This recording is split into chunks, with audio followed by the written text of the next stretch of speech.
It's time to look at the AL Central for potential trade targets for the Mariners. Colby, hit it.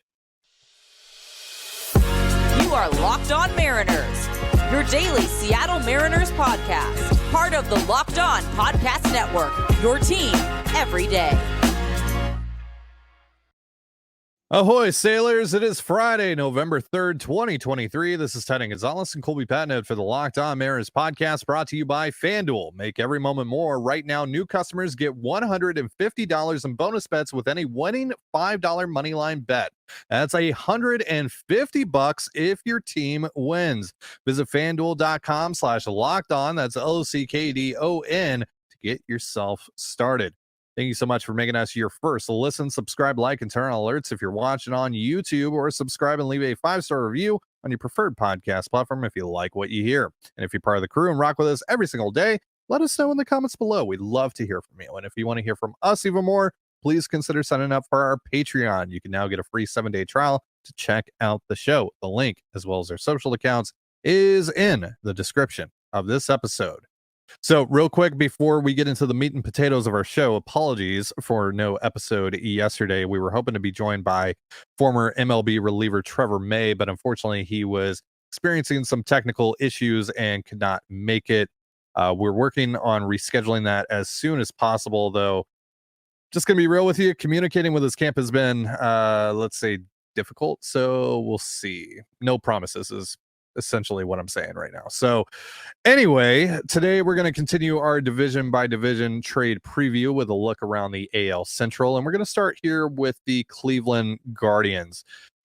Colby, feels like a waste of time to just, dream about Jose Ramirez. But the guy here for, I think, both of us is Josh Naylor, right?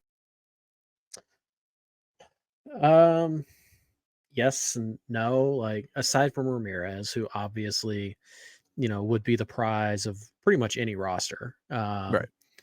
And for you, he'd be your second best player, which is a great luxury. But amazing. Yeah.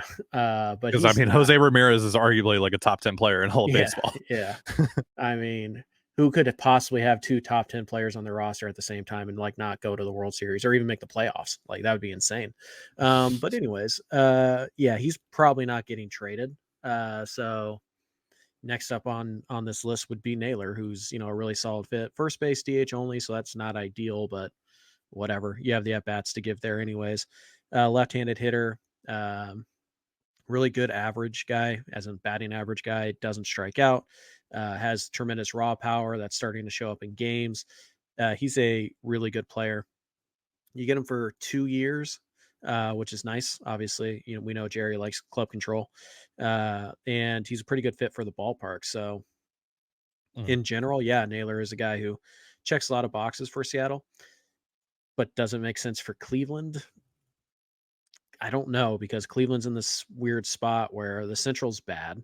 The Twins are pretty good, but the Central overall is bad. The Guardians just won 90 some odd games a year ago, not this year, but last year. And they can get right back there. I think with another good off season, they have a couple easy explanations for why their season didn't go the way they wanted it to. Stephen Kwan took a step back. Jimenez took a step back. Like, they had some injuries in their rotation. So I think they could easily paint themselves a picture that, like, with a good offseason, we can win 85 games or 90 games and get right back into the playoffs. So would they trade Naylor? Possibly. Cleveland, they don't spend a ton. And Naylor's starting to get a little expensive, but I honestly feel like it's more likely they extend Naylor to a team-friendly deal than it is that they trade him. But yeah, on this roster, he's the guy that makes the most sense, but there are a couple other names that also could intrigue Jerry and Seattle. It's just a matter of finding whether or not you're a fit, because I think if you're the Mariners, your best trade chip is like Bryce Miller or Brian Wu. Cleveland, really good at developing their pitching themselves. They likely feel like they have the answers to their rotation woes in their system. Doesn't mean they won't be interested, but also you're not trading 6 years of Bryce Miller for 2 years of Josh Naylor. So right, we'll see how it all works out. But Naylor would be like the number one target if you took Ramirez off the board. But it's not a crystal clear path to find a deal that works. Yeah, this Guardians roster is kind of a mess. I don't really know what they're going to do and what they should do. I think, looking at this roster, they should just go for it again this offseason. But going for it for the Guardians is a lot different than going for it if you're, the Texas Rangers, for example, right? Jimenez, like you mentioned, he took a step back this year, kind of a disappointing year for him offensively. Still a really good defender, still making an impact on the base pass, of course. Hitting a few home runs, which is, not something that you're going to get out of a lot of second basemen. He just signed an extension recently, so I don't think he's an option. Stephen Kwan, I've heard you mention him a little bit in passing over the last few weeks, but I don't really think that's much of an option, especially for what the Guardians are likely going to ask for him, because he's a good defender in a corner outfield spot, that is, but he's a good defender, but he's a league average bat, and he didn't really build off of that strong rookie campaign the way you would like to see him do. So there just aren't like a lot of obvious fits here aside from Naylor. I really like Naylor. Naylor's a good player, man. Good hitter. But he's a first base / DH type, and it seems like the Mariners are wanting to, let this thing rock again with France. So how valuable really is Naylor to you? I mean, he's a great hitter, don't get me wrong, but like, is that necessarily the best use of your resources if you go after him? But again, he's coming off of a great year at the plate. 308, 354, 489, 128 WRC plus. That's 2.5 win player, 13.7% K rate. He doesn't strike out at all. 6.7% walk rate, 17 home runs, 97 ribs. Also just a very electric personality. He, from the outside looking in, would seem to be a pretty good fit for the culture there in Seattle.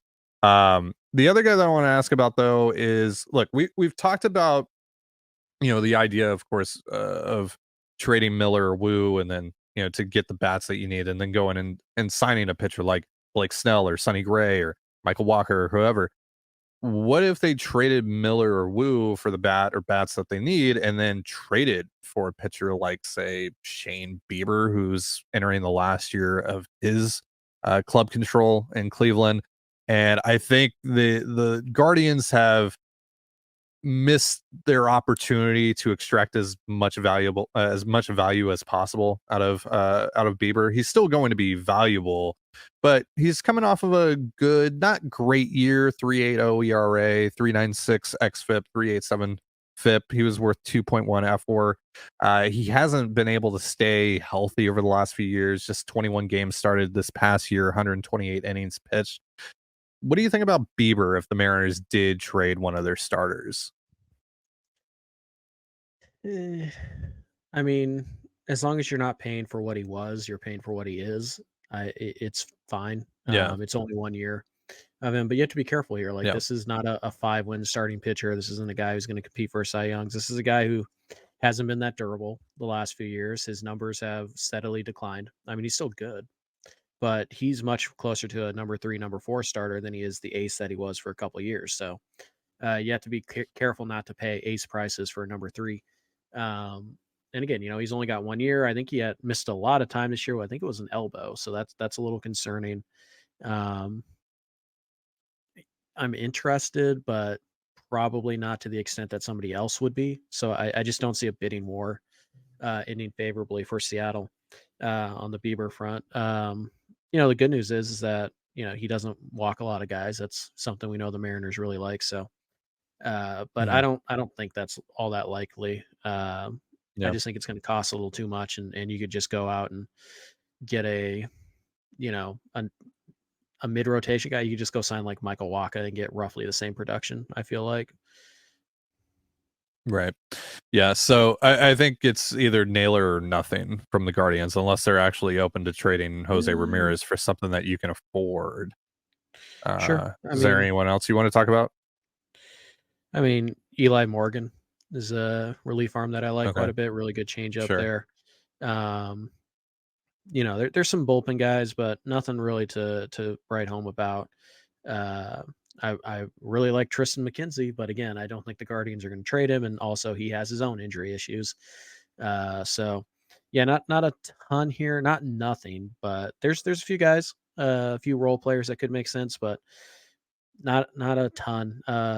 If they decide to tender him, they probably won't. But Ramon Laureano as kind of a fourth outfielder might make some sense. But he's more likely to get Yeah. non-tendered than traded. So not a ton here Yeah. on the Guardians roster.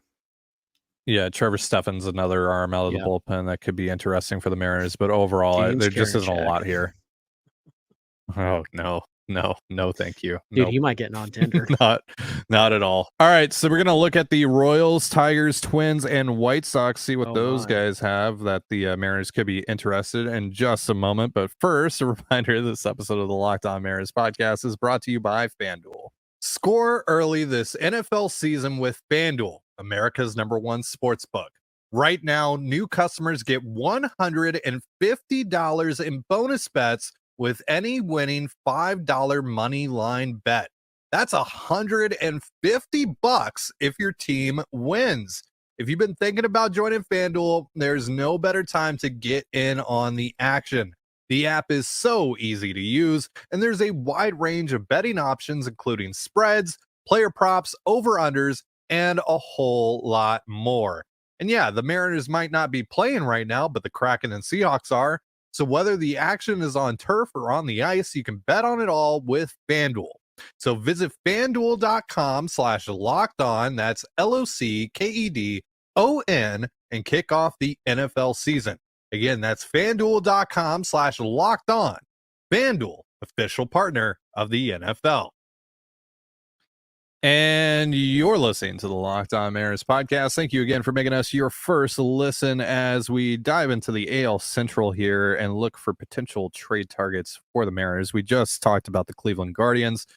We're now going to talk about the Kansas City Royals. And Colby, this is another team where I look at their roster. There's a couple names that I'm kind of interested in, but overall, I don't feel like there's a lot here. No, the Royals are kind of an ascending team. They certainly could use the young pitching that the Mariners have. But then what are the Mariners getting in return that makes it worth it? They're obviously not getting Bobby Witt Jr. So you kind of look around the rest of the roster, and I mean, Michael Garcia is an interesting guy. I do like MJ Melendez, but he's more of a fourth outfield, type of shot player, not a established guy, but he had a really good second half. Can squat behind the plate, but I wouldn't say he's a catcher, if that makes sense. Not much of a defender in left field either. So you're banking heavy on the bat there.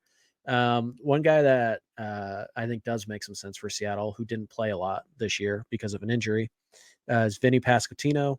Left-handed first base only, huge power. Has had nice stretches in the bigs. Hasn't exactly broken through quite yet, but certainly has that upside and carries a lot of value. So that's a guy that I think makes a lot of sense, or could make a lot of sense for Seattle. Brady Singer is kind of an interesting name. Did not have a great year. The Mariners touched him up a couple times this year, I believe twice. But no first round pick. We know how much Jerry likes the formerly highly rated prospects. He likes to take shots on those guys, and there's some things to like here with the breaking ball and the fastball. So Singer is a guy to look at too. But yeah, not a ton of obvious upgrades to be found on this Royals roster. But they definitely need pitching, which you have, and they have some bats that are interesting. I'm just not sure if you can craft a deal that makes a ton of sense for you. So the Tigers, I don't know a lot about this team, but somehow they won 78 games this past year. I know that their pitching was really good in the second half of the season.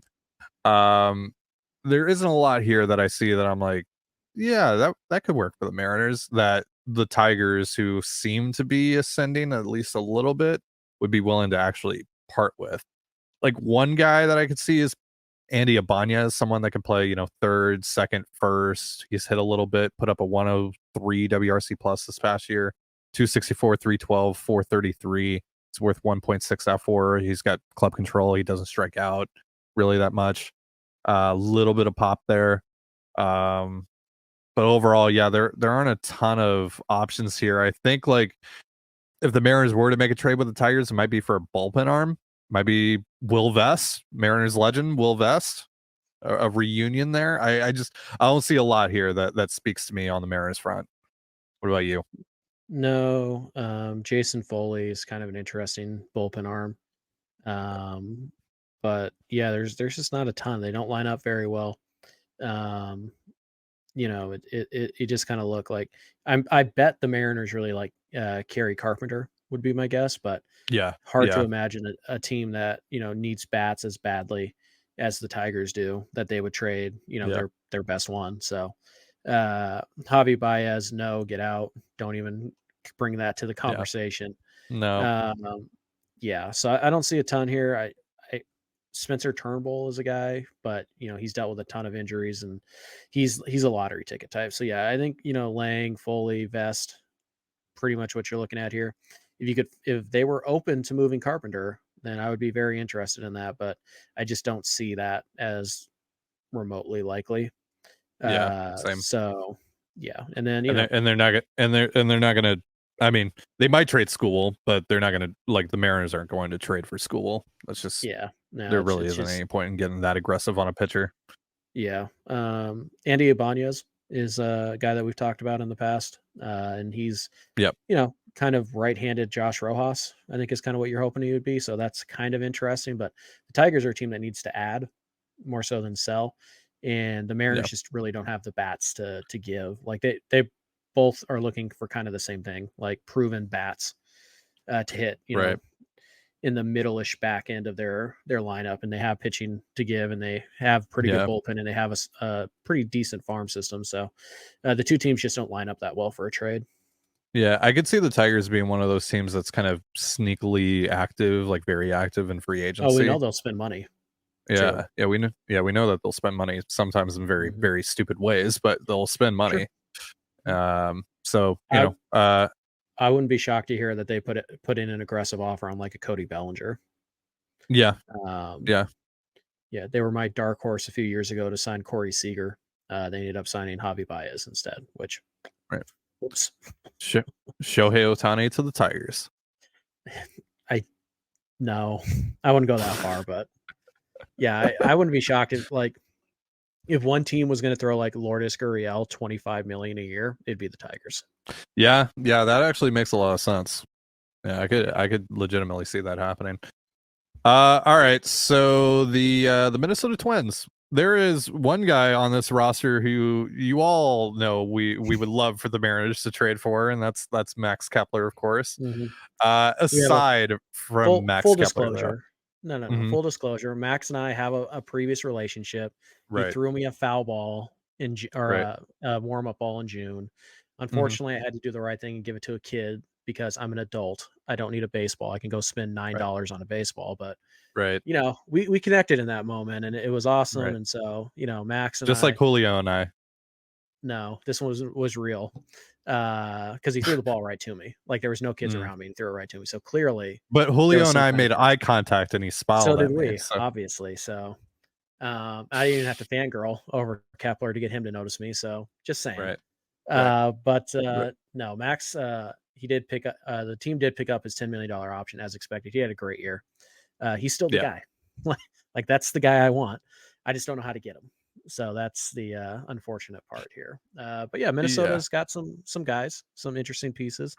Mostly, I don't want to say depth guys, but like role players. Or if you want to take a shot on Jorge Polanco, is the guy that I like to play second yeah. base. That's who I was about to mention. Yeah, Polanco is kind of the obvious name here. Kyle Farmer is interesting, just kind of a league average player, but can play multiple spots in the infield. There's some value there. He's got some right-handed thump. Mhm. Uh, and then yeah, like it's kind of a weird team. They're built very similar to you, which is not exactly conducive to making deals. So yeah, I think when you look at this roster, you say, for me, like Kepler's number one, then Kyle Farmer's interesting. Polanco's probably number two for me. Mhm. And then, I still like Byron Buxton, but like I can't. I can't do Yeah, that. I can't trust yeah, him to stay healthy. yeah, And then, Brock Stewart out of the bullpen, but this is a team that wants to compete next year. So you kind of have to yeah, find a lateral trade if you're going to make one with this team. And like I said, they're pretty much built I mean, not exactly the same, but they're very similar. They pitch well. They have good bullpens. They strike out a lot. They play pretty solid defense. They hit home runs. Like it's Yeah. pretty much the same formula. So You're listening to the Locked On Mariners podcast. Thank you again for making us your first listen as we comb through the AL Central for potential trade targets for the Mariners. We're talking about the Twins right now, and Colby, the Twins might lose Sonny Gray this offseason. Could this be an option for Bryce Miller, Brian Wu? The problem with that would be, like, what are the Mariners getting back? What are the Twins trading for one of those guys? But do you think that could be a potential landing spot for one of those dudes? no. No, you don't see it. Well, because like who would it even be, right? Would it be Julian? Like what would the Mariners want from the Twins? Probably Julian, but like no, maybe Royce Lewis. Like, Yeah, and Lewis geez. obviously had a huge September and October. And he's a former top prospect, and he kind of can play third base, which you're kind of looking for right now. So yeah, I think Miller for Lewis would be a really fun deal, but Minnesota's not going to do that, I don't think. And I Yeah, think Seattle's probably looking for somebody a little more established if they're going to trade Miller. So right. yeah, I think I think it'd almost have to be Lewis. Like you're not trading those guys for Kepler, you're not trading for Correa, you're not trading for Buxton. Like, I mean, unless you're trading one of them for Joe Ryan, and it's like, wouldn't you just rather have Miller or Wu? Like Yeah, Ryan's a good pitcher, don't get me wrong, but 3 years of Joe Ryan versus 6 years of Miller, like he's yeah, not that no, good. So yeah, yeah, I think it'd almost have to be Royce Lewis, which again would be fun. If we woke up one day and there was just a tweet from Passan saying the Mariners have traded Bryce Miller to the Twins for Royce Lewis, that would be fun and oh exciting. yeah, that would be awesome. It'd be awesome, but also it'd be a little risky. It would be a little risky. Sure. So but no, I don't think there's anybody on this roster that you're gonna trade your big guns for. Like I said, I would be aggressive on Kepler. I really would, but not Yeah, Miller or Wu aggressive. So yeah, yeah, it just the rosters are awfully similar, which makes it kind of yeah, hard to find deals. yeah. I think Kepler's a great fit, and I think Polanco is a really interesting guy Mhm. to check in on. I mean, 255, 335, 454 this year. That's 118 WRC plus. He can play second. He can, fill in at third as well. Stand at shortstop if You you're can stand desperate at shortstop. for Yeah, a couple innings. yeah, Yeah, I wish Ty France was coming off of a better year because France and a prospect for Polanco would make sense, but yeah. he's not. So it's a bummer. But Polanco might be getting squeezed out by Julian, Lewis, and Correa. So we'll see. hmm All right. So the White Sox. Good Lord, this team is in a dark spot. There isn't a whole lot here that I look at and I go, yeah, the Mariners should want that. I mean, Luis They could Robert, take a big obviously. swing. Yeah. I know they could take a very big swing here, but do the Mariners? I mean, obviously the Mariners could afford it, but do they want to? They should. That's the question. Because I'll throw my best offer I think like could reasonably get it done. Because here's the deal. The White Yeah. Sox have a brand new regime, right? Mhm. New president, new GM. Like it's not Kenny Williams anymore. They've moved on from that. And that Kenny Williams was there for like 20 years. Brand new Right. regime. We have no idea what their plans are. Do they think that Mhm. they're one or two ads away? And just naturally they fix the culture a little bit. They bring in some fresh new guys, and all of a sudden bam, it's 2020 The, again. they are not 1 to 2 guys away. Like Well, I think they it's more about like fixing the culture type of thing because right. that we Yeah. know how bad that culture is Yeah. in Mhm. with the White Sox. But Yeah. also the White Sox are cheap. Like not the way that the Mariners get called cheap, although that's totally justifiable, but like Chicago's like the second biggest market or third biggest market in the country. And the White Sox continue to act like they're, bottom 10 payroll, regardless of how good they get. So that's not a well run baseball team. It starts at the top. Ownership is terrible. Uh, so I don't know. It's just tough to, really get a feel for what I think they're going to do. I think they could be delusional enough to think like, yeah, this was just we'll flush it. This year was just bad all around. We'll bounce back next year. It'll be fine. We'll add a couple smaller pieces. I think the biggest contract they've ever handed out, by the way, was Yasmani Grandal. I thought it was Benintendi. Like, oh yeah, $75 million over 5 years. Like, Yeah, yeesh. yeah. They should hit the reset button here. Now you don't have to trade Robert, even if you do hit the reset button.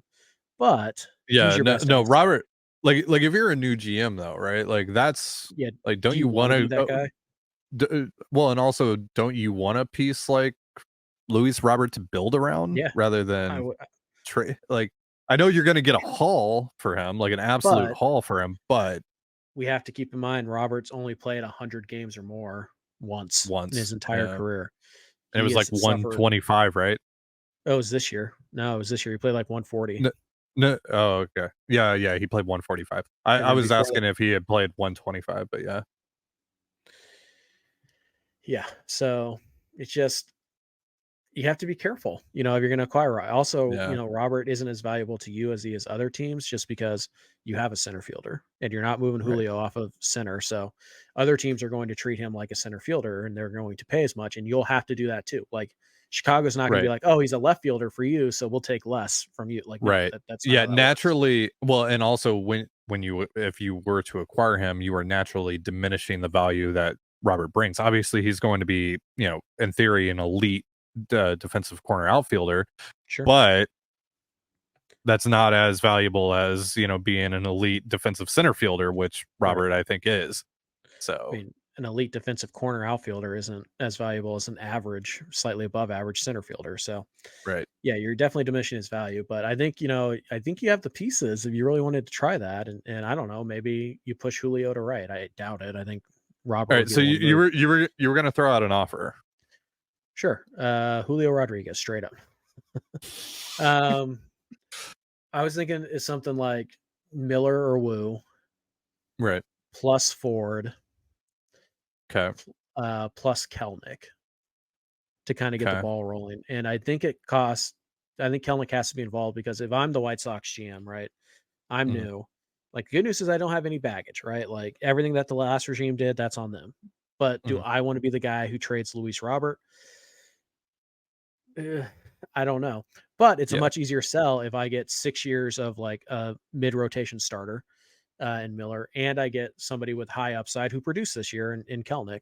And I get a top prospect who's pretty well known in baseball circles now because of the WBC. Like, I can sell that to my fan base as like, yes, it sucked, but look, we got help. We got players who are going to help us right now, 2 of them. And we think Harry Ford can help us at the end of the year or at the beginning of next year. And so, yes, we may have traded a 5-win player, but I think we've got, a 3-win player this year, a 2-win player this year, and we got them for 10 years as opposed to 4 years of Robert at 5 wins. Like, we came out way ahead on this deal, and I think that's what it would take. Which is also why I don't think it's likely. Agreed. But there are other options on the White Sox. Question of the day for you guys: who would you rather have, Jose Ramirez or Luis Robert? Not just for the Mariners, just strictly like just comparing the player against the player. Who would you rather have, Luis Robert or Jose Ramirez? Let us know down in the comments below. That's going to do it for our show. Thank you so much for joining us here on the Locked On Mariners podcast. For Colby Patnode, I'm Trident Gonzalez. Be sure to give us a follow on Twitter at LO_Mariners. You can follow me at Dane Gonzalez, that's DANEGNZLZ, and Colby at CPAT11, that's CPAT11. You can also find all that stuff in the description of this episode. And thank you again for making us your first listen. Have yourself a beautiful baseball day, and we'll see you next time. Peace.